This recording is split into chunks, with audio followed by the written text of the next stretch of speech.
माँ बाप का सम्मान दिल को छू जाने वाली कहानी। एक 80 वर्षीय व्यक्ति अपने 45 वर्षीय उच्च शिक्षित बेटे के साथ अपने घर में सोफे पर बैठा था। अचानक उनकी खिड़की पर एक कौवा बैठ गया। पिता ने अपने बेटे से पूछा, यह क्या है? बेटे ने जवाब दिया, यह एक कौवा है। कुछ मिनटों के बाद पिता ने अपने बेटे से दूसरी बार पूछा, यह क्या है? बेटे ने कहा, पिता, मैंने अभी आपको यह एक कौवा है कहा है।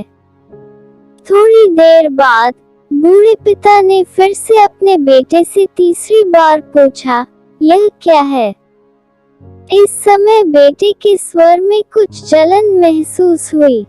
तब उसने अपने पिता से झुंझलाते हुए बोला, यह एक कौवा है, एक कौवा।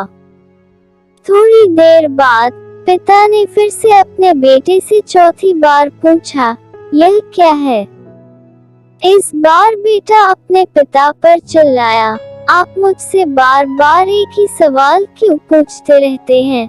हालांकि मैंने आपको कई बता चुका हूँ कि यह एक कौवा है, क्या आप इसे समझ नहीं पा रहे हैं? थोड़ी देर बाद पिता अपने कमरे में गए और एक पुरानी डायरी लेकर वापस आए, जिसे उन्होंने अपने बेटे के जन्म के बाद से बनाए रखा था। एक पेज खोलने पर उन्होंने अपने बेटे को उस पेज को पढ़ने के लिए कहा। जब बेटे ने इसे पढ़ा तो निम्नलिखित शब्द डायरी में लिखे गए थे, आज मेरा 3 साल का छोटा बेटा सोफे पर मेरे साथ बैठा था, जब खिड़की पर एक कौवा बैठा था।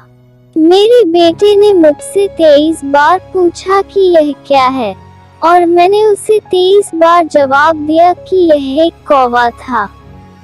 मैंने उसे हर बार प्यार से गले लगाया और उसने मुझसे 23 बार फिर से वही सवाल पूछा। मुझे इस बात से बिल्कुल भी चिढ़ नहीं हुई कि मैंने अपने मासूम बच्चे के लिए प्यार महसूस किया है, जबकि छोटे बच्चे ने उससे 23 बार पूछा, यह क्या है? पिता को 23 बार पूरे सवाल का जवाब देने में कोई जलन महसूस नहीं हुई, और आज जब पिता ने अपने बेटे से सिर्फ 4 बार यही सवाल पूछा, तो बेटे को चिढ़ और गुस्सा महसूस हुआ।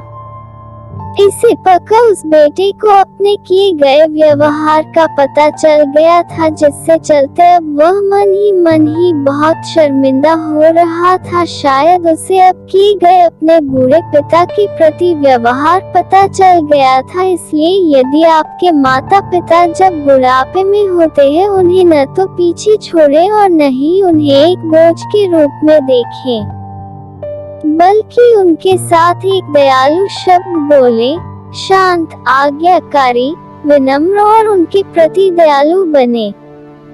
अपने माता पिता के प्रति विचारशील रहें। आज इस बात को कहें, मैं अपने माता पिता को हमेशा खुश देखना चाहता हूँ। जब से मैं छोटा बच्चा था, उन्होंने मेरी देखभाल की। उन्होंने हमेशा मुझ पर अपने निस्वार्थ प्रेम की वर्षा की है। उन्होंने आज समाज में मुझे एक व्यक्ति के रूप में प्रस्तुत करने के लिए तूफान और गर्मी को देखे बिना सभी पहाड़ों और घाटियों को पार किया। भगवान से प्रार्थना करें, मैं अपने बूढ़े माता पिता की सर्वोत्तम तरीके से सेवा करूंगा। मैं अपने प्यारे माता पिता को सभी अच्छे और दयालु शब्द कहूँगा, चाहे वे कैसे भी व्यवहार करें।